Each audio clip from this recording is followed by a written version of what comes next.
Dear friends ಎಲ್ರಿಗೂ ನಮಸ್ಕಾರ. ನೋಡಿ 2025ನೇ ಸಾಲಿಗೋಸ್ಕರ ಯಾರೆಲ್ಲ PhD ಮಾಡಬೇಕು ಅಂತ ಹೇಳಿ ಇಂಟ್ರೆಸ್ಟ್ನಲ್ಲಿದ್ದೀರಾ ಅವರಿಗೊಂದು ಒಂದು ಇಂಟ್ರೆಸ್ಟಿಂಗ್ ನ್ಯೂಸ್ ಏನು ಅಂತ ಹೇಳಿದ್ರೆ, ಇಲ್ಲಿ ಹಂಪಿ ಯೂನಿವರ್ಸಿಟಿಯವರು ಹೊಸದಾಗಿ ಒಂದು PhD ಯಾರೆಲ್ಲ ಮಾಡಬೇಕಂತಿದ್ದಾರೆ ಅವರಿಗೆ ನೋಟಿಫಿಕೇಷನ್ಸನ್ನು ಬಿಡುಗಡೆ ಮಾಡಿದ್ದಾರೆ. ಡಿಯರ್ ಫ್ರೆಂಡ್ಸ್, ಯಾರೆಲ್ಲ ನಮ್ಮ ವಿಡಿಯೋ ನೋಡ್ತಾ ಇದ್ದೀರಾ, ವಿಡಿಯೋ ಸ್ಟಾರ್ಟ್ ಮಾಡೋಕ್ಕಿಂತ ಮೊದಲು ಈ ಒಂದು ವಿಡಿಯೋವನ್ನು ದಯವಿಟ್ಟು ಸಬ್ಸ್ಕ್ರೈಬ್ ಮಾಡ್ಕೊಳ್ಳಿ, ನಮ್ಮ ಚಾನಲ್ನ ಸಬ್ಸ್ಕ್ರೈಬ್ ಮಾಡ್ಕೊಳ್ಳಿ ಮತ್ತು ಬೆಲ್ ಐಕನನ್ನು ಪ್ರೆಸ್ ಮಾಡೋ ಮುಖಾಂತರದಲ್ಲಿ ನಾವು ಹಾಕುವಂಥ ಎಲ್ಲ ಒಂದು ಇನ್ಫಾರ್ಮೇಷನ್ಸನ್ನು PhD ಇನ್ಫಾರ್ಮೇಷನ್ ಆಗಿರಬಹುದು ಅಥವಾ NET ಎಕ್ಸಾಮ್ ಬಗ್ಗೆ ಆಗಿರ್ಬೋದು, KCET ಎಕ್ಸಾಮ್ಗಳ ಬಗ್ಗೆ ಆಗಿರ್ಬೋದು ಅಥವಾ ಕಾಂಪಿಟೇಟಿವ್ ಎಕ್ಸಾಮ್ಗಳ ಬಗ್ಗೆ ನಾವೆಲ್ಲ ಏನೆಲ್ಲ ಇನ್ಫಾರ್ಮೇಷನ್ ಪ್ರೊವೈಡ್ ಮಾಡ್ತಾ ಇದ್ದೇವೆ, ಈ ಎಲ್ಲ ಇನ್ಫಾರ್ಮೇಷನ್ಗಳನ್ನು ಕೂಡ ಆದಷ್ಟು ಬೇಗ ನಿಮಗೆ ತಲುಪಿಬಿಟ್ಟು ಮುಂದೆ ನಿಮಗೆ ಇದ್ರ ಬಗ್ಗೆ ಹೆಲ್ಪ್ ಆಗುವಂಥ ಒಂದು ಇನ್ಫಾರ್ಮೇಷನ್ನ ಕೊಡ್ತಾ ಇದ್ದೇವೆ. ದಯವಿಟ್ಟು ಯಾರೆಲ್ಲ ನಮ್ಮ ವಿಡಿಯೋನ ನೋಡ್ತಾ ಇದ್ದೀರಾ ದಯವಿಟ್ಟು ಸಬ್ಸ್ಕ್ರೈಬ್ ಮಾಡಿ ಮತ್ತು ಇದನ್ನು ಶೇರನ್ನು ಕೂಡ ಮಾಡಿ ಮತ್ತು ಲೈಕ್ಸ್ ಮಾಡಿ. ನಿಮ್ಗೆ ಏನಾದರೂ ಡೌಟ್ಸ್ಗಳಿದ್ದರೆ ದಯವಿಟ್ಟು ಕಮೆಂಟ್ಸನ್ನು ಕೂಡ ಮಾಡಿ, ಕಮೆಂಟ್ಸ್ಗೂ ಕೂಡ ನಾವಲ್ಲಿ ರಿಪ್ಲೈನ ಕೊಡ್ತೇವೆ. ಓಕೆ, ಹಾಗಾದರೆ ನಾವಿಲ್ಲಿ ಈ ಯಾವುದೆಲ್ಲ ನೋಟಿಫಿಕೇಷನ್ಸಲ್ಲಿ ಏನೆಲ್ಲ ಕೊಟ್ಟಿದ್ದಾರೆ ಹೇಳೋದನ್ನು ನೋಡ್ತಾ ಹೋಗೋದಾದರೆ, ನೋಡಿ ಇಲ್ಲಿ PhD ಇನ್ಫಾರ್ಮೇಷನ್ ನೋಟಿಫಿಕೇಷನ್ಸನ್ನು ಹಂಪಿ ಯೂನಿವರ್ಸಿಟಿಯವರು ಬಿಡುಗಡೆ ಮಾಡಿರುವಂಥದ್ದು. ಯಾರೆಲ್ಲ ಇಲ್ಲಿ PhD ಮಾಡಬಹುದು ಅಂತ ನೋಡೋದಾದರೆ, ನೋಡಿ ಆಲ್ ಸಬ್ಜೆಕ್ಟ್ ಅಂತ ಹೇಳಿರುವಂಥ ಅಂದರೆ ಕನ್ನಡ ಮತ್ತು ಸಮಾಜಶಾಸ್ತ್ರ ಎಸ್ಪೆಷಲಿ ಕೊಟ್ಟಿದ್ದಾರೆ. ಅದರಲ್ಲಿ ಯಾವುದೆಲ್ಲ ಸಬ್ಜೆಕ್ಟನ್ನು ಕೊಟ್ಟಿದ್ದಾರೆ ಹೇಳೋದಂತ ನಾವಿಲ್ಲಿ ನೋಡೋದು. ಅದೇ ರೀತಿಯಲ್ಲಿ ತುಂಬ ಕಡಿಮೆ ಫೀಸಲ್ಲಿ ನೀವು PhD ಮಾಡಬೇಕು ಅಂತಂದರೆ ಈ ಒಂದು ಯೂನಿವರ್ಸಿಟಿಯಲ್ಲಿ ತುಂಬ ಕಡಿಮೆ ಫೀಸಲ್ಲಿ ಅಂದರೆ ಬಿಟ್ವೀನ್ ಲ್ಯಾಕಲ್ಲಿ ಏನು ಮಾಡ್ಬೋದು ಅಂತಂದರೆ PhD ನೀವು ಕಂಪ್ಲೀಟ್ ಮಾಡುವಂಥದ್ದು. ಸೊ ಹಾಗಾದರೆ ಫೀಸ್ ಸ್ಟ್ರಕ್ಚರ್ ಯಾವ ರೀತಿ ಇದೆ, ಅಪ್ಲಿಕೇಶನ್ ಪ್ರೊಸೀಜರ್ ಯಾವ ರೀತಿ ಇದೆ, ಹಾಗೆ ಲಾಸ್ಟ್ ಡೇಟ್ ಯಾವಾಗ ಹೇಳೋದನ್ನು ನಾವು ನೋಡ್ತಾ ಹೋಗೋದಾದರೆ, ನೋಡಿ ಇವಾಗ ನಾವು ನೋಡ್ತಾ ಹೋಗೋಣ. ಇವಾಗ ಡಿಯರ್ ಫ್ರೆಂಡ್ಸ್, ಇಲ್ಲಿ ಏನು ಕನ್ನಡ ವಿಶ್ವವಿದ್ಯಾಲಯ ಹಂಪಿ, ಸೊ ಈ ಒಂದು ವಿಶ್ವವಿದ್ಯಾಲಯದಲ್ಲಿ ಏನಾಗಿದೆ ಅಂತಂದರೆ PhD ನೋಟಿಫಿಕೇಷನ್ಸನ್ನು ಆಲ್ರೆಡಿ ಇವಾಗ ಬಿಡುಗಡೆ ಮಾಡಿರುವಂಥದ್ದು. ಸೊ ಅದ್ರ ಜೊತೆಯಲ್ಲಿ ಏನೆಲ್ಲ ಇನ್ಫಾರ್ಮೇಷನ್ ಇದೆ ಅಂತ ಹೇಳಿದ್ರೆ, ನೋಡಿ ಪರಿವಿಡಿ ಅಂತ ಕೊಟ್ಟಿದ್ದಾರೆ, PhD ಪ್ರವೇಶ ವೇಳಾಪಟ್ಟಿ, PhD ಶುಲ್ಕ ವಿವರ, ಅದೇ ರೀತಿ ಕನ್ನಡ ವಿಶ್ವವಿದ್ಯಾಲಯ ಹಂಪಿಯ ಆವರಣದ ವಿವಿಧ ವಿಭಾಗಗಳಲ್ಲಿ ತಾತ್ಕಾಲಿಕವಾಗಿ ಲಭ್ಯವಿರುವ ಸ್ಥಾನಗಳ ವಿವರ, ಮಾನ್ಯತಾ ಕೇಂದ್ರಗಳಲ್ಲಿ ತಾತ್ಕಾಲಿಕವಾಗಿ ಲಭ್ಯವಿರುವ ಸ್ಥಾನಗಳ ವಿವರ, ವಿದ್ಯಾರ್ಹತೆ ಹಾಗೂ ವಿಭಾಗಗಳು, ನಿಗದಿಪಡಿಸಿದ ಅಧ್ಯಯನ ಕ್ಷೇತ್ರಗಳು, ಮಾನ್ಯತಾ ಕೇಂದ್ರಗಳ ಹೆಸರು ಮತ್ತು ವಿಳಾಸ, PhD ಪ್ರವೇಶ ಅರ್ಜಿ ನಮೂನೆ, ಯಾವ ರೀತಿ ನೀವು ಅಪ್ಲಿಕೇಶನ್ ಹಾಕಬೇಕು ಹೇಳುವಂಥ ಎಲ್ಲ ಇನ್ಫಾರ್ಮೇಷನ್ಗಳನ್ನು ಕೂಡ ಇಲ್ಲಿ ಕೊಟ್ಟಿದ್ದಾರೆ. ಹಾಗಾದರೆ ವಿಶೇಷ ಸೂಚನೆ ಏನಂತ ಕೊಟ್ಟಿದೆ ಅಂತ ಹೇಳೋದಾದರೆ, ವಿದ್ಯಾರ್ಥಿಗಳಿಗೆ ಪ್ರವೇಶ ಪರೀಕ್ಷೆಯ ದಿನಾಂಕ ಮತ್ತು ಪ್ರವೇಶ ಪರೀಕ್ಷೆ ಬರೆಯಲು ಆಯ್ಕೆಯಾದ ಬಗೆಗೆ ಯಾವುದೇ ಮಾಹಿತಿಯನ್ನು ಅಂಚೆ ಮುಖಾಂತರ ರವಾನಿಸುವುದಿಲ್ಲ. ಕನ್ನಡ ವಿಶ್ವವಿದ್ಯಾಲಯ ವೆಬ್ಸೈಟ್ ಅಂದರೆ ಇಲ್ಲಿ ಅವ್ರದ್ದು ವೆಬ್ಸೈಟ್ ಇದೆ www.kannadauniversity.org ಅನ್ನು ನಿಗದಿತ ದಿನಾಂಕಗಳಲ್ಲಿ ನೋಡಿ ಖಚಿತಪಡಿಸಿಕೊಳ್ಳುವುದು ಅಂತೇಳಿ ಹೇಳಿರುವಂಥದ್ದು. ಪ್ರಕಟಿಸಿರುವ ದಿನಾಂಕಗಳಲ್ಲಿ ಕಾರಣಾಂತರಗಳಿಂದ ಆಗುವ ಬದಲಾವಣೆಗಳನ್ನು ಮೇಲಿಂದ ಮೇಲೆ ವಿದ್ಯಾರ್ಥಿಗಳು ಕನ್ನಡ ವಿಶ್ವವಿದ್ಯಾಲಯದ ವೆಬ್ಸೈಟ್ ನೋಡಿ ಖಚಿತಪಡಿಸಿಕೊಳ್ಳುವುದು. ಯಾವುದೇ ಒಂದು ನಿಮಗೆ ಚೇಂಜಸ್ ಆಗಬೇಕು, ಅಲ್ಲಿ ನೋಟಿಫಿಕೇಶನ್ ಚೇಂಜಸ್ ಇದೆ ಅಂತ ಹೇಳೋದನ್ನು ನೋಡೋದಾದರೆ ನೀವು ಏನು ಮಾಡಬೇಕಂತಾರೆ ಅವರ ಒಂದು ವೆಬ್ಸೈಟನ್ನು ನೋಡ್ತಾ ಇರಬೇಕಾಗುತ್ತೆ. ಮಾನ್ಯತಾ ಕೇಂದ್ರದ ಅಭ್ಯರ್ಥಿಗಳು ಭರ್ತಿ ಮಾಡಿದ ಅರ್ಜಿಗಳನ್ನು ನಿರ್ದೇಶಕರು, ಶೈಕ್ಷಣಿಕ ವಿಭಾಗ, ಕನ್ನಡ ವಿಶ್ವವಿದ್ಯಾಲಯ ಹಂಪಿ ವಿದ್ಯಾರಣ್ಯ, ಸೊ 583276 ಇವರಿಗೆ ಅಥವಾ ಸಂಬಂಧಿಸಿದ ಮಾನ್ಯತಾ ಕೇಂದ್ರಗಳಲ್ಲಿ ಸಲ್ಲಿಸಬೇಕು ಅಂತ ಹೇಳಿದ್ದಾರೆ. ಸೊ ನೀವೇನು ಅರ್ಜಿಯನ್ನು ಭರ್ತಿ ಮಾಡ್ತೀರಾ, ಭರ್ತಿ ಮಾಡಿರುವಂಥ ಅರ್ಜಿಗಳನ್ನು ಈ ಒಂದು ವಿಳಾಸಕ್ಕೆ ಏನು ಮಾಡಬೇಕಂತ ನೀವಲ್ಲಿ ಸೆಂಡ್ ಮಾಡಬೇಕಾಗತ್ತೆ. ಹಾಗಾದರೆ PhDಗೆ ನಮಗೆ ಲಾಸ್ಟ್ ಡೇಟ್ ಯಾವಾಗ ಅಪ್ಲಿಕೇಶನ್ ಹಾಕೋದಕ್ಕೆ ಅಂತ ನೋಡೋದಾದರೆ, ನೋಡಿ ಇಲ್ಲಿ PhD ಪ್ರವೇಶ ವೇಳಾಪಟ್ಟಿ ಅಂತ ಕೊಟ್ಟಿರ್ತಾರೆ. ಶೈಕ್ಷಣಿಕ ವಿಭಾಗದಿಂದ ಅರ್ಜಿ ನೀಡಿಕೆ ಆರಂಭ 27/12/2024 ಅಂದರೆ ಇವತ್ತಿನ ದಿನದಿಂದಲೇ ನಿಮ್ಗೆ ಅರ್ಜಿ ಸಲ್ಲಿಕೆ ಪ್ರಾರಂಭ ಆಗಿರುವಂಥದ್ದು. ಭರ್ತಿ ಮಾಡಿದ ಅರ್ಜಿಗಳನ್ನು ಸಲ್ಲಿಸಲು ಕೊನೆಯ ದಿನಾಂಕ 15/1/2025. ನೋಡಿ ಜನವರಿ 15ನೇ ತಾರೀಕು ಕೊನೆಯ ದಿನ ಆಗಿರುತ್ತದೆ. ಸೊ ಅದರ ನಂತರದಲ್ಲಿ ಏನಾದರೂ ನೀವು ಅಪ್ಲಿಕೇಶನ್ ಹಾಕಬೇಕು ಅಂತಂದರೆ ಮತ್ತೂ ಕೂಡ 5 ದಿನ ನಿಮಗೆ ಟೈಮ್ ಇರುತ್ತೆ. ಆದರೆ ಅಲ್ಲಿ 500 ರೂಪೀಸ್ ನೀವೇನು ಮಾಡಬೇಕಂತಂದರೆ ಪೆನಾಲ್ಟೀಸನ್ನು ದಂಡವನ್ನು ತುಂಬಬೇಕಾಗತ್ತೆ. ಅದರ ಜೊತೆಯಲ್ಲಿ ಪ್ರವೇಶ ಪರೀಕ್ಷೆ ಬರೆಯಲು ಅರ್ಹ ಅಭ್ಯರ್ಥಿಗಳ ಪಟ್ಟಿ ಪ್ರಕಟಣೆಯನ್ನು ವೆಬ್ಸೈಟ್ನಲ್ಲೇ ತಿಳಿಸ್ತಾರೆ. ನೀವು ಆ ಒಂದು ವೆಬ್ಸೈಟನ್ನು ಯಾವಾಗಲೂ ಕೂಡ ನೋಡ್ತಾ ಇರಬೇಕಾಗುತ್ತೆ ಅಪ್ಲಿಕೇಶನ್ ಹಾಕಿದ ಮೇಲೆ. ಅದೇ ರೀತಿಯಲ್ಲಿ ಪ್ರವೇಶ ಪರೀಕ್ಷೆ ಹಾಗೂ ಮೌಖಿಕ ಪರೀಕ್ಷೆ ದಿನಾಂಕ ವೆಬ್ಸೈಟ್ನಲ್ಲಿ ಪ್ರಕಟಿಸಲಾಗುವುದು. ಆಯ್ಕೆ ಪಟ್ಟಿ ಪ್ರಕಟಣಾ ದಿನಾಂಕ, ನೋಂದಣಿಗೆ ಕೊನೆಯ ದಿನಾಂಕ, ಸೊ ದಂಡ ಶುಲ್ಕದೊಂದಿಗೆ ನೋಂದಣಿಗೆ ಕೊನೆಯ ದಿನಾಂಕ, ಇವೆಲ್ಲವನ್ನು ಕೂಡ ನಿಮ್ಗೆ ಏನು ಮಾಡ್ತಾರೆ ಅಂತಾರೆ ವೆಬ್ಸೈಟ್ನಲ್ಲಿ ಅವರು ಬಿಡುಗಡೆ ಮಾಡ್ತಾರೆ. ಅದೇ ರೀತಿಯಲ್ಲಿ ಪ್ರವೇಶ ಅರ್ಜಿ ಶುಲ್ಕ, ನೋಡಿ ನೀವು ಇಲ್ಲಿ ಪ್ರವೇಶ ಅರ್ಜಿಗೆ ಅಂದರೆ ಅಪ್ಲಿಕೇಶನ್ ಹಾಕೋದಕ್ಕೆ ಫಸ್ಟ್ ₹1000 ಇನ್ಕ್ಲೂಡಿಂಗ್ GST. ಸೊ ₹1,000 ನೀವು ಅಪ್ಲಿಕೇಶನ್ ಫೀಸ್ ಆಗಿರುತ್ತೆ. ದಂಡ ಸಪೋಸ್ ನಿಮ್ಗೆ ಲೇಟ್ ಆಗಿದ್ರೆ ₹500 ದಂಡ ಬೀಳುತ್ತೆ. ಸಾಮಾನ್ಯವಾಗಿ ಇಲ್ಲಿ ಏನು ಮಾಡ್ತಾರೆ ಅಂದರೆ ಪರಿಶಿಷ್ಟ ಜಾತಿ, ಪರಿಶಿಷ್ಟ ಪಂಗಡ ಹಾಗೂ ಪ್ರವರ್ಗ 1ರ ವಿದ್ಯಾರ್ಥಿಗಳಿಗೆ ವಿನಾಯಿತಿ ಶೇಕಡ 50%. ನೋಡಿ ಅಲ್ಲಿ ನಿಮಗೆ ₹1,000 ಇರೋದ್ರಲ್ಲಿ ನಿಮ್ಗೆ ಏನಾಗುತ್ತೆ ಅಂತಂದರೆ 50% ಅಂದರೆ ₹500 ಮಾತ್ರ ನೀವು ಪರೀಕ್ಷಾ ಶುಲ್ಕ ಇರುತ್ತೆ. ಕೇಂದ್ರ, ರಾಜ್ಯ ಸರ್ಕಾರ, ನಿಗಮ ಮಂಡಳಿಗಳಲ್ಲಿ ಕಾಯಂ ನೇಮಕಾತಿಗೊಂಡು ಸೇವೆಯಲ್ಲಿರುವ ಸಿಬ್ಬಂದಿಗಳಿಗೆ ಯಾವುದೇ ವಿನಾಯಿತಿ ಇರೋದಿಲ್ಲ. ಆದರೆ ಇಲ್ಲಿ ಪರಿಶಿಷ್ಟ ಜಾತಿ, ಪರಿಶಿಷ್ಟ ಪಂಗಡ ಮತ್ತು ಪ್ರವರ್ಗ 1ಕ್ಕೆ ಏನು ಮಾಡ್ತಾರೆ ಅಂದರೆ ಕೇವಲ ₹500 ಮಾತ್ರ ಅರ್ಜಿ ಶುಲ್ಕ ಇರ್ತದೆ. ಉಳಿದಂಥವರಿಗೆ ₹1,000 ಅರ್ಜಿ ಶುಲ್ಕ ಇರುವಂಥದ್ದು. ಅಂದರೆ 50% ಮಾತ್ರ ಅವರಿಗೆ ಅಪ್ಲಿಕೇಶನ್ ಫೀಸಲ್ಲಿ ವಿನಾಯಿತಿಯನ್ನು ಕೊಟ್ಟಿದ್ದಾರೆ. ಸೊ ನಂಬರ್ 2, ಅರ್ಜಿ ಸಲ್ಲಿಸಲು ಕೊನೆಯ ದಿನಾಂಕ ಜನವರಿ 15, 2025. ದಂಡ ಶುಲ್ಕದೊಂದಿಗೆ ಕೊನೆಯ ದಿನಾಂಕ 20 ಜನವರಿ 2025 ಅಂತ ಹೇಳಿರುವಂಥದ್ದು. ಪ್ರವೇಶ ಅರ್ಹತೆ PhD ನಿಯಮಾವಳಿ ನೋಡಿ ಯಾವ ರೀತಿ ಇದೆ ಅಂತ ಹೇಳಿದ್ರೆ, ವಿದೇಶಿ ವಿದ್ಯಾರ್ಥಿಗಳು ಮತ್ತು ಪ್ರಾಯೋಜಿತ ವಿದ್ಯಾರ್ಥಿಗಳನ್ನು ಒಳಗೊಂಡಂತೆ ಅಂಗೀಕೃತ ವಿಶ್ವವಿದ್ಯಾಲಯದಿಂದ ಸ್ನಾತಕೋತ್ತರ ಪದವಿಯಲ್ಲಿ ಶೇಕಡ 55ರಷ್ಟು ಅಂಕ ಪಡೆದ ವಿದ್ಯಾರ್ಥಿಗಳು PhD ಅಧ್ಯಯನಕ್ಕೆ ಅರ್ಜಿ ಸಲ್ಲಿಸಲು ಅರ್ಹತೆ ಇರುತ್ತಾರೆ. ಪರಿಶಿಷ್ಟ ಜಾತಿ, ಪರಿಶಿಷ್ಟ ಪಂಗಡ, ಪ್ರವರ್ಗ 1 ಅಂಗವಿಕಲ ವಿದ್ಯಾರ್ಥಿಗಳು ಮತ್ತು ಮಾರ್ಚ್ 31, 1992ರ ಪೂರ್ವದಲ್ಲಿ ಕಾಯಮಾಗಿ ನಿಯಮಾನುಸಾರ ನೇಮಕಗೊಂಡು ಪದವಿ ಕಾಲೇಜು ಅಥವಾ ಹಾಗೂ ವಿಶ್ವವಿದ್ಯಾಲಯದ ವಿಭಾಗಗಳಲ್ಲಿ ಸೇವೆ ಸಲ್ಲಿಸುತ್ತಿರುವ ಅಧ್ಯಾಪಕರು, ಗ್ರಂಥಪಾಲಕರು ಹಾಗೂ ದೈಹಿಕ ಶಿಕ್ಷಣ ಸಿಬ್ಬಂದಿ ಕನಿಷ್ಠ 50 ಅಂಕಗಳನ್ನು ಸ್ನಾತಕೋತ್ತರ ಪದವಿಯಲ್ಲಿ ಪಡೆದಿದ್ದರೆ PhD ಅಧ್ಯಯನಕ್ಕೆ ಅರ್ಜಿ ಸಲ್ಲಿಸಲು ಅರ್ಹರಾಗಿರುತ್ತಾರೆ. ಆದರೆ ಅರ್ಜಿ ಸಲ್ಲಿಸುವಂತಹ ನೌಕರರು ಅರ್ಜಿ ಸಲ್ಲಿಸುವ ಸಂದರ್ಭದಲ್ಲಿ ಸೇವೆಯಲ್ಲಿರುವುದು ಕಡ್ಡಾಯವಾಗಿರುತ್ತದೆ. ಸ್ನಾತಕೋತ್ತರ ಪದವಿಯ ಫಲಿತಾಂಶವನ್ನು ವಿದ್ಯಾರ್ಥಿಯ ಅಂಕಪಟ್ಟಿಯಲ್ಲಿ ಗ್ರೇಡ್, ಕ್ರೆಡಿಟ್ಸ್, ಸಂಗ್ರಹಿತ ಬಿಂದುಗಳ ರೂಪದ ಮೂಲಕ ಘೋಷಣೆ ಮಾಡಿದ್ದರೆ ಅದನ್ನು ಶೇಕಡಾವಾರು ಅಂಕಕ್ಕೆ ಪರಿವರ್ತಿಸಿಕೊಂಡು ನಿಯಮ 1 ಮತ್ತು 2ರ ಅನ್ವಯ ಪ್ರವೇಶದ ಅರ್ಹತೆಯನ್ನು ನಿರ್ಧರಿಸಬೇಕು ಅಂತ ಹೇಳಿರುವಂಥದ್ದು. UGC FIP ರಾಜೀವ್ ಗಾಂಧಿ ವಿಶ್ವವೇತನ ಯೋಜನೆಯಡಿಯಲ್ಲಿ PhD ಅಧ್ಯಯನಕ್ಕೆ ಅರ್ಜಿ ಸಲ್ಲಿಸುವವರು ವಿಶ್ವವಿದ್ಯಾಲಯದ ಕುಲ ಸಚಿವರ ಮುಖಾಂತರ ಅರ್ಜಿ ಸಲ್ಲಿಸುವುದು. UGCಯಿಂದ ಪರವಾನಗಿ ಬಂದ ನಂತರ ಕುಲಸಚಿವರಲ್ಲಿ ವರದಿ ಮಾಡಿಕೊಂಡು ಸಂಬಂಧಿಸಿದ ವಿಭಾಗದಲ್ಲಿ ಅಧ್ಯಯನ ಮುಂದುವರಿಸುವುದು. ಯಥಾಸ್ಥಿತಿ ಉಳಿದ ವಿದ್ಯಾರ್ಥಿಗಳಂತೆ ಪ್ರಗತಿ ಪರಿಶೀಲನೆಯಂತಹ ಶೈಕ್ಷಣಿಕ ನಿಯಮಗಳು ಅನ್ವಯಿಸುತ್ತದೆ. ಪ್ರವೇಶ ಅಥವಾ ನೋಂದಣಿ ಸಂದರ್ಭದಲ್ಲಿ ವಿದ್ಯಾರ್ಥಿಯು ಮತ್ತು ಪಾಲಕರು ಪೋಷಕರ ದೃಢೀಕರಣ ಪತ್ರವನ್ನು ನೀಡುವುದು ಕಡ್ಡಾಯವಾಗಿರುತ್ತದೆ. ಪ್ರವೇಶ ಅರ್ಜಿ ಶುಲ್ಕ ಪಾವತಿ ನೋಡಿಯಲ್ಲಿ ವಿದ್ಯಾರ್ಥಿಗಳು ಕನ್ನಡ ವಿಶ್ವವಿದ್ಯಾಲಯದ ಹಣಕಾಸು ವಿಭಾಗದಲ್ಲಿ ಶುಲ್ಕ ಪಾವತಿಸಿ ರಸೀದಿ ಪಡೆದು ಶೈಕ್ಷಣಿಕ ವಿಭಾಗದಿಂದ ಅರ್ಜಿಯನ್ನು ಪಡೆಯಬಹುದು. ಅಥವಾ ಕನ್ನಡ ವಿಶ್ವವಿದ್ಯಾಲಯದ ವೆಬ್ಸೈಟ್ kannada.university.org ಇಂದ ಅರ್ಜಿಯನ್ನು ಡೌನ್ಲೋಡ್ ಮಾಡಿ ಭರ್ತಿ ಮಾಡಿದ ಅರ್ಜಿ ಮತ್ತು ಅರ್ಜಿ ಶುಲ್ಕದ DDಯನ್ನು ಹಣಕಾಸು ಅಧಿಕಾರಿಗಳು ಕನ್ನಡ ವಿಶ್ವವಿದ್ಯಾಲಯ ಹಂಪಿ ವಿದ್ಯಾರಣ್ಯ ಇವರ ಹೆಸರಿನಲ್ಲಿ ಹೊಸಪೇಟೆಯ ಯಾವುದೇ ರಾಷ್ಟ್ರೀಕೃತ ಬ್ಯಾಂಕ್ನಲ್ಲಿ ಅಥವಾ Bank of India Kamalapura Vijayanagara ಜಿಲ್ಲೆ ಇಲ್ಲಿ ಪಾವತಿಯಾಗುವಂತೆ ಪಡೆದು ನಿರ್ದೇಶಕರು ಶೈಕ್ಷಣಿಕ ವಿಭಾಗ ಕನ್ನಡ ವಿಶ್ವವಿದ್ಯಾಲಯ ಹಂಪಿ ವಿದ್ಯಾರಣ್ಯ ಇವರಿಗೆ 15/1/2025 ಒಳಗೆ ಹಾಗೂ ದಂಡ ಶುಲ್ಕದೊಂದಿಗೆ 20/1/2025 ಒಳಗೆ ಸಲ್ಲಿಸಬೇಕು ಅಂತ ಕೂಡ ಹೇಳಿದ್ದಾರೆ. ಸೂಚನೆ ಕೊಟ್ಟಿರುವಂಥದ್ದು 371J ಅನ್ವಯ ಮೀಸಲಾತಿ ಬಯಸುವವರು ಅಗತ್ಯ ದಾಖಲೆಗಳನ್ನು ಒದಗಿಸುವುದು, ಆಧಾರ ಸಂಖ್ಯೆಯನ್ನು ಕಡ್ಡಾಯವಾಗಿ ಲಗತ್ತಿಸುವುದು, ಇಮೇಲ್ ID, ದೂರವಾಣಿ ಸಂಖ್ಯೆಯನ್ನು ಕಡ್ಡಾಯವಾಗಿ ದಾಖಲಿಸುವುದು, ಕನ್ನಡ ವಿಶ್ವವಿದ್ಯಾಲಯದ ಆವರಣ, ವಿಸ್ತರಣಾ ಕೇಂದ್ರಗಳು ಮತ್ತು ಮಾನ್ಯತಾ ಕೇಂದ್ರಗಳಲ್ಲಿ ಲಭ್ಯವಿರುವ ಆಯಾ ವಿಷಯದ ಮಾರ್ಗದರ್ಶಕರಿಗೆ ಇರುವ ಖಾಲಿ PhD ಸ್ಥಾನಗಳಿಗೆ ಅನುಗುಣವಾಗಿ ಪ್ರವೇಶಕ್ಕೆ ಅವಕಾಶ ಕಲ್ಪಿಸುವುದು ಅಂತಿಮ ನಿರ್ಧಾರ ಕನ್ನಡ ವಿಶ್ವವಿದ್ಯಾಲಯದಾಗಿರುತ್ತದೆ. 371J ಮೀಸಲಾತಿ ಅನ್ವಯಗಳನ್ನು ಗಮನದಲ್ಲಿರಿಸಿಕೊಂಡು ಅಭ್ಯರ್ಥಿಗಳು ಆಯ್ಕೆ ಮಾಡಿಕೊಳ್ಳಲಾಗುವುದು ಅಂತ ಹೇಳಿದ್ದಾರೆ.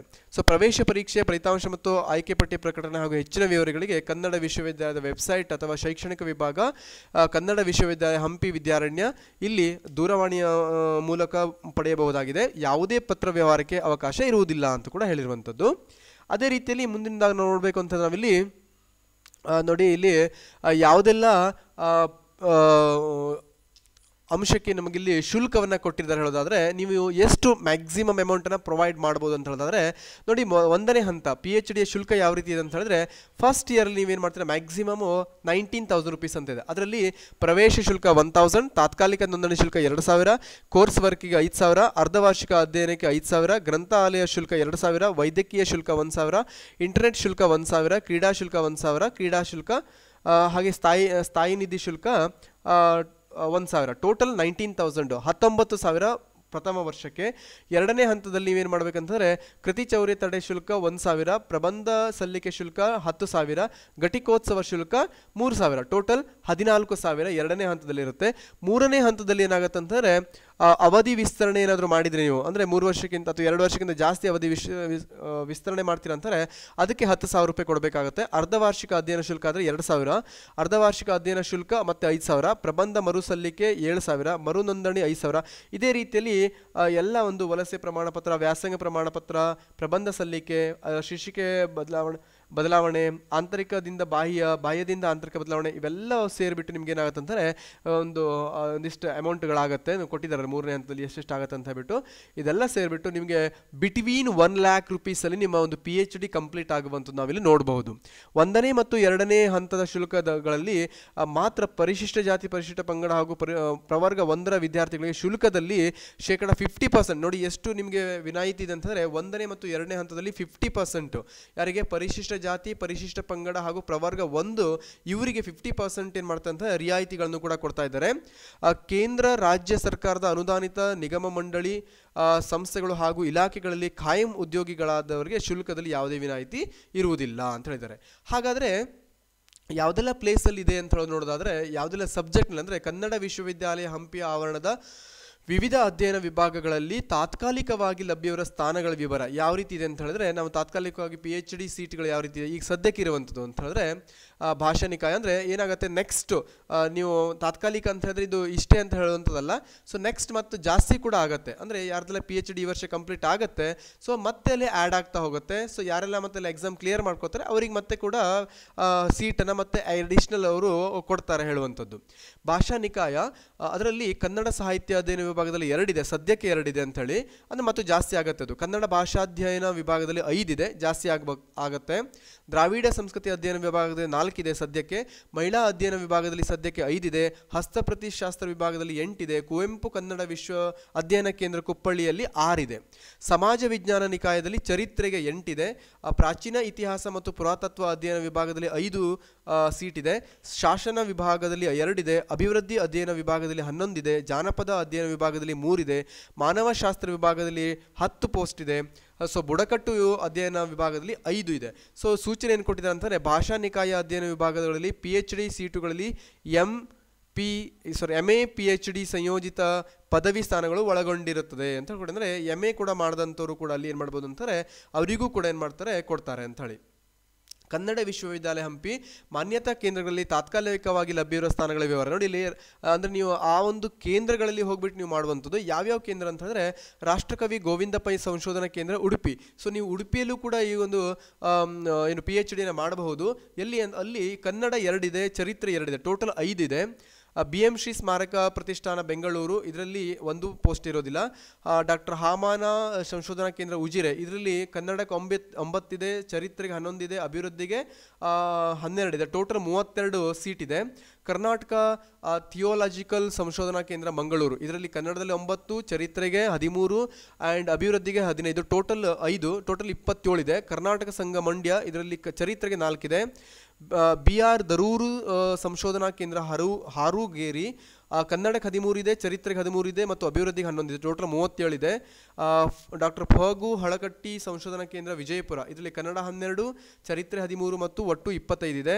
ದೆನ್ ಕನ್ನಡ ಸಾಹಿತ್ಯ ಪರಿಷತ್ತು ಬೆಂಗಳೂರಿನಲ್ಲಿ ಕನ್ನಡಕ್ಕೆ 1 ಇದೆ.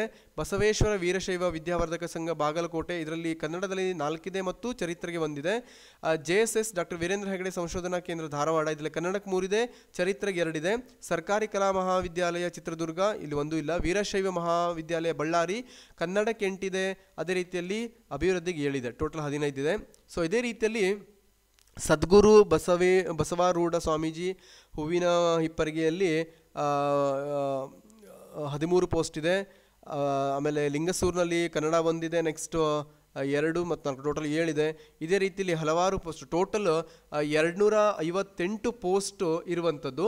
ಸೊ ಇಷ್ಟು ನಿಮಗೆ ಅವಕಾಶಗಳು ಸಿಗುತ್ತೆ. ಮಾನ್ಯತಾ ಕೇಂದ್ರಗಳಲ್ಲಿ ಅರ್ಜಿ ಸಲ್ಲಿಸಿದ ವಿದ್ಯಾರ್ಥಿಗಳಿಗೆ ಆಯಾ ಮಾನ್ಯತಾ ಸಂಸ್ಥೆಗಳಲ್ಲಿ ಅರ್ಹ ಮಾರ್ಗದರ್ಶಕರ ಲಭ್ಯತೆಯನ್ನು ಪರಿಗಣಿಸಿ ಪ್ರವೇಶ ಪರೀಕ್ಷೆಯಲ್ಲಿ ತೇರ್ಗಡೆಯಾದ ವಿದ್ಯಾರ್ಥಿಗಳಿಗೆ ಮಾರ್ಗದರ್ಶಕರನ್ನು ಹಂಚಿಕೆ ಮಾಡಲಾಗುವುದು ಅಂತ ಹೇಳಿಕೊಟ್ಟಿದ್ದಾರೆ. ನೋಡಿ 258 ಪೋಸ್ಟ್ ಅಂದರೆ ಅಷ್ಟು ಸೀಟ್ ಇದೆ ಅಂತ ಹೇಳಿ ನಾವು ನೋಡ್ಬೋದು ಇಲ್ಲಿ. ಅದೇ ರೀತಿಯಲ್ಲಿ ನಾವು ನೋಡೋದಾದರೆ ವಿದ್ಯಾರ್ಥಿ ಹಾಗೂ ವಿಭಾಗಗಳು ನಿಗದಿಪಡಿಸಿದ ಕ್ಷೇತ್ರಗಳು. ಸೊ ಯಾವ ರೀತಿ ಇದೆ ಅಂತಂದರೆ, ಕನ್ನಡ ಸಾಹಿತ್ಯ ಅಧ್ಯಯನ ವಿಭಾಗದಲ್ಲಿ ನೋಡಿ, ಪ್ರವೇಶಕ್ಕೆ ಕನಿಷ್ಠ ಶೈಕ್ಷಣಿಕ ಅರ್ಹತೆ ಅಂಗೀಕೃತ ವಿಶ್ವವಿದ್ಯಾಲಯದಿಂದ ಕನ್ನಡ ವಿಷಯದಲ್ಲಿ 2 ವರ್ಷಗಳ ಸ್ನಾತಕೋತ್ತರ ಪಡೆದಿರಬೇಕು ಅಂತ ಹೇಳಿಕೊಟ್ಟಿದ್ದಾರೆ.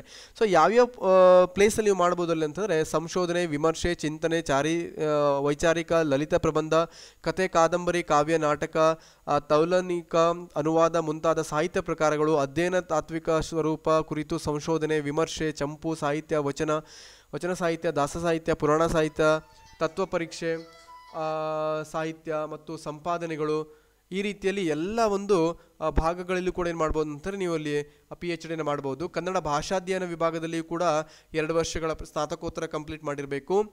ಅಲ್ಲಿ ಕೂಡ ಕೊಟ್ಟಿದ್ದಾರೆ ನಿಮಗೆ ಕನ್ನಡ ಭಾಷೆ ರಚನೆ, ಬಳಕೆ, ಸಮಾಜ, ಭಾಷಾಶಾಸ್ತ್ರ, ಭಾಷೆ ಮತ್ತು ಶಿಕ್ಷಣ, ಈ ಒಂದು ವಿಷಯಗಳಲ್ಲಿ ಮಾಡ್ಬೋದು. ದ್ರಾವಿಡ ಸಂಸ್ಕೃತಿಗಳಲ್ಲೂ ಕೂಡ 2 ವರ್ಷ ಸ್ನಾತಕೋತ್ತರ ಆಗಿರಬೇಕು. ಕನ್ನಡ ಭಾಷೆ, ಸಾಹಿತ್ಯ, ಕನ್ನಡ ಜ್ಞಾನದೊಂದಿಗೆ ತಮಿಳು, ತೆಲುಗು, ಮಲಯಾಳಂ, ಅದೇ ರೀತಿ ಮಹಿಳಾ ಅಧ್ಯಯನ ವಿಭಾಗದಲ್ಲಿ ಅಂಗೀಕೃತ ವಿಶ್ವವಿದ್ಯಾಲಯದ ಕನ್ನಡ ಅಥವಾ ಮಹಿಳಾ ಅಧ್ಯಯನ ವಿಷಯದಲ್ಲಿ 2 ವರ್ಷಗಳ ಸ್ನಾತಕೋತ್ತರ ಮಾಡಿರಬೇಕು. ವಿಷಯ ನಿಮಗೆ ಮಹಿಳಾ ಅಧ್ಯಯನ, ಕನ್ನಡ ಸಾಹಿತ್ಯ ಮತ್ತು ಮಾನವಿಕ ವಿಷಯಗಳು ಅಂತ ಕೊಟ್ಟಿದ್ದಾರೆ. ಹಸ್ತಪ್ರತಿ ವಿಭಾಗದಲ್ಲಿಯೂ ಕೂಡ ಕನ್ನಡದಲ್ಲಿ 2 ವರ್ಷದ ಸ್ನಾತಕೋತ್ತರ ಆಗಿರಬೇಕು. ಹಳಗನ್ನಡ, ಹಸ್ತಪ್ರತಿ, ಗ್ರಂಥ ಸಂಪಾದನೆ, ಶಾಸ್ತ್ರ ಸಾಹಿತ್ಯ, ಶಾಸನ ಸಾಹಿತ್ಯ, ಕನ್ನಡ ಭಾಷೆ, ಈ ಒಂದು ವಿಷಯಗಳಲ್ಲಿ ಮಾಡಿರಬೇಕು. ಅದೇ ರೀತಿ ಕುವೆಂಪು ಕನ್ನಡ ಸಾಹಿತ್ಯ ಕೇಂದ್ರ ಕುಪ್ಪಳ್ಳಿಯಲ್ಲಿ ಕೂಡ ನೀವು ಮಾಡಬಹುದು. ಸೊ 2 ವರ್ಷದ ಕನ್ನಡದಲ್ಲಿ ಸ್ನಾತಕೋತ್ತರ ಮಾಡ್ಕೊಂಡಿದ್ದರೆ ನಿಮಗೆ ಸಬ್ಜೆಕ್ಟನ್ನು ಕೊಟ್ಟಿದ್ದಾರೆ, ಅದರ ಒಂದು ಮೇಲೆ ಮಾಡ್ಬೋದು. ಅದೇ ರೀತಿಯಲ್ಲಿ ವಿಜ್ಞಾನ ನಿಕಾಯ, ಚರಿತ್ರೆ ವಿಭಾಗದಲ್ಲಿ ಕೂಡ ನೀವು ಮಾಡಬಹುದು. ಸೊ ಕೊಟ್ಟಿದ್ದಾರಲ್ಲಿ 2 ವರ್ಷಗಳ ಒಂದು ಸ್ನಾತಕೋತ್ತರ ಪದವಿಯನ್ನು ಮಾಡಿರಬೇಕು ಇತಿಹಾಸ ಅಥವಾ ಪುರಾತತ್ವ ವಿಷಯದಲ್ಲಿ. ಅದೇ ರೀತಿಯಲ್ಲಿ ನಿಗದಿಪಡಿಸಿದ ಅಧ್ಯಯನ ಕ್ಷೇತ್ರಗಳಲ್ಲಿ ಯಾವ್ದು ಅಂತಂದರೆ, ಕರ್ನಾಟಕ ಚರಿತ್ರೆ, ಸ್ಥಳೀಯ ಮತ್ತು ಮೌಖಿಕ ಚರಿತ್ರೆ, ಭಾರತ ಚರಿತ್ರೆ, ಲೇಖನಶಾಸ್ತ್ರ, ಆಧುನಿಕ ಚರಿತ್ರೆ, ಹೀಗೆ ಹಲವಾರು ವಿಷಯಗಳನ್ನು ಕೊಟ್ಟಿದ್ದಾರೆ. ನೀವು ನೋಡ್ಕೊಳ್ಬೋದು. ನೀವೆಲ್ಲ ಕೂಡ ನಿಮ್ಗೆ ಯಾವ ಒಂದು ವಿಷಯದಲ್ಲಿ ನೀವು PhD ಮಾಡಬೇಕು ಅಂತ ಹೇಳಿದ್ದೀರಾ, ಸೊ ಅದ್ರ ಮೇಲೆ ನೀವೇನು ಮಾಡ್ಬೋದು, PhDನ ಮಾಡ್ಕೊಳ್ಬೋದು. ಅದೇ ರೀತಿಯಲ್ಲಿ ಪ್ರಾಚೀನ ಇತಿಹಾಸ ಮತ್ತು ಪುರಾತತ್ವ ಅಧ್ಯಯನ ವಿಭಾಗ, ಶಾಸನಶಾಸ್ತ್ರ ವಿಭಾಗ, ಅಭಿವೃದ್ಧಿ ಅಧ್ಯಯನ ವಿಭಾಗ, ಬುಡಕಟ್ಟು ಅಧ್ಯಯನ ವಿಭಾಗ, ಜಾನಪದ ಅಧ್ಯಯನ ವಿಭಾಗ, ಇವೆಲ್ಲ ವಿಷಯಗಳಲ್ಲಿ ಏನು ಮಾಡ್ಬೋದು ಅಂತಂದರೆ, ನೀವು ನಿಮಗೆ ಅಧ್ಯಯನದ ವಿಷಯಗಳನ್ನು ಕೂಡ ಕೊಟ್ಟಿದ್ದಾರೆ. ಆ ವಿಷಯಗಳನ್ನ ಇಟ್ಕೊಂಡ್ಬಿಟ್ಟು ನೀವೇನು ಮಾಡ್ಬೋದು, ಈ ಒಂದು PhDಯನ್ನು ಇಲ್ಲಿ ಮಾಡಬಹುದು. ಅದೇ ರೀತಿಯಲ್ಲಿ PhD ಮಾನ್ಯತಾ ಕೇಂದ್ರಗಳನ್ನು ಕೂಡ ಕೊಟ್ಟಿದ್ದಾರೆ.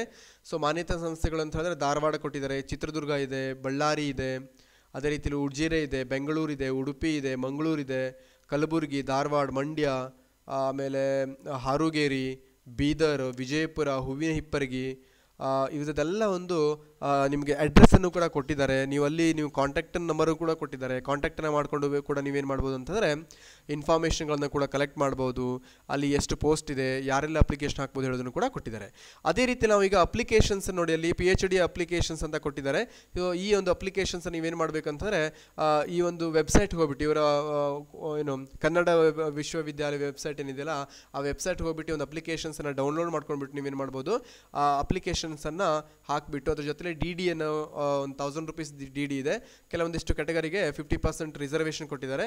ಸೊ ಅಷ್ಟು ಅಮೌಂಟನ್ನು ನೀವೇನು ಮಾಡ್ಬೋದು, DDಯನ್ನು ತಗೊಂಡ್ಬಿಟ್ಟು ಕೂಡ ಏನು ಮಾಡ್ಬೋದು, ನೀವು ಇಲ್ಲಿ ಅಪ್ಲಿಕೇಶನ್ ಜೊತೆ ನೀವೇನು ಮಾಡ್ಬೋದು, ಅಲ್ಲಿ ಸೆಂಡ್ ಮಾಡ್ಬೋದು. ಓಕೆ, ಸೆಂಡ್ ಮಾಡೋ ಮುಖಾಂತರದಲ್ಲಿ ಅಪ್ಲಿಕೇಶನ್ ಫಿಲ್ಅಪ್ ಆದಮೇಲೆ ಎಕ್ಸಾಮ್ ಡೇಟನ್ನು ನಿಮ್ಗೆ ಏನು ಮಾಡ್ತಾರೆ, ವೆಬ್ಸೈಟಲ್ಲಿ ಪ್ರೊವೈಡ್ ಮಾಡ್ತಾರೆ. ಇವೆಲ್ಲ ಇನ್ಫಾರ್ಮೇಷನ್ ಕೂಡ ನೀವೇನು ಮಾಡಬೇಕಲ್ಲಿ ಫಿಲ್ಅಪ್ ಮಾಡಬೇಕಾಗತ್ತೆ. ಫಿಲ್ಅಪ್ ಮಾಡಿಬಿಟ್ಟು ಅಪ್ಲಿಕೇಶನ್ ಜೊತೆಯಲ್ಲಿ DDಯನ್ನು ಕೂಡ ಏನು ಮಾಡ್ಬೋದು, ಸೆಂಡ್ ಮಾಡಿಬಿಟ್ಟು ನೀವೇನು ಮಾಡ್ಬೋದು, ಎಕ್ಸಾಮ್ಗಳಿಗೆ ತಯಾರಿಯನ್ನು ನಡೆಸ್ಬೋದು. ಸೊ ಇದಾಗಿತ್ತು ಇವತ್ತಿನ ಒಂದು ವಿಷಯ. ಡಿಯರ್ ಫ್ರೆಂಡ್ಸ್, ಯಾರೆಲ್ಲ ನಮ್ಮ ಒಂದು ಚಾನಲನ್ನು ನೋಡ್ತಾ ಇದ್ದೀರಾ, ದಯವಿಟ್ಟು ನಮ್ಮ ಚಾನಲ್ನ ಸಬ್ಸ್ಕ್ರೈಬ್ ಮಾಡಿ, ಶೇರ್ ಮಾಡಿ, ಲೈಕ್ ಮಾಡಿ ಮತ್ತು ಬೆಲ್ ಐಕನ್ನ ಪ್ರೆಸ್ ಮಾಡೋ ಮುಖಾಂತರದಲ್ಲಿ ನಾವು ಮುಂದೆ ಹಾಕುವಂಥ ಎಲ್ಲ ವಿಡಿಯೋಗಳು ಕೂಡ ನಿಮಗೆ ಸಿಗುವಂಥದ್ದನ್ನು ನೀವು ಪಡ್ಕೊಳ್ಬೋದು. Okay, so thank you dear friends, thank you one and all. Thank you very much.